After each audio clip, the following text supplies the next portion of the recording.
Dans ce chapitre, nous allons voir comment utiliser la grille et l'accrochage Résolve. Nous pouvons afficher une grille de fond sur AutoCAD.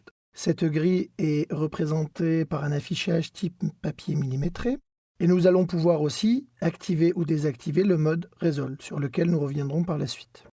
Cette grille possède un pas et cette grille est modulée.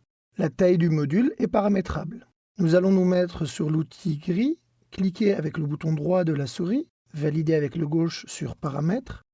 Et ici, vous pouvez voir la taille du module de la grille. Là, nous avons 20 par 20. Nous avons la possibilité de réduire le module à une taille inférieure. Lorsque je tape ici en X 10, si je me mets sur Y, vous verrez que les deux modules sont chaînés.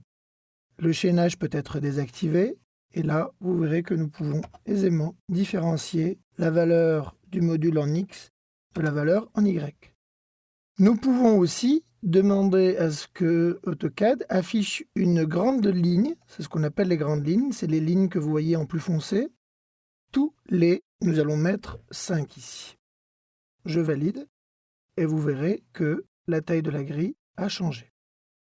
Nous allons par la suite activer la commande Résolve, tracer des lignes et vous voyez que là l'accrochage est parfaitement calé à la grille.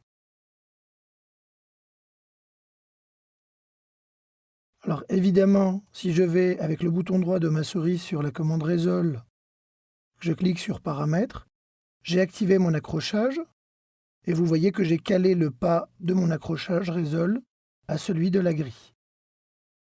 Si vous désactivez la commande Résolve en cliquant dessus, vous verrez que vous vous libérez complètement de cette grille. Je rappelle simplement que les raccourcis clavier pour le Résolve, c'est la touche F9. Pour la grille, c'est la touche F7.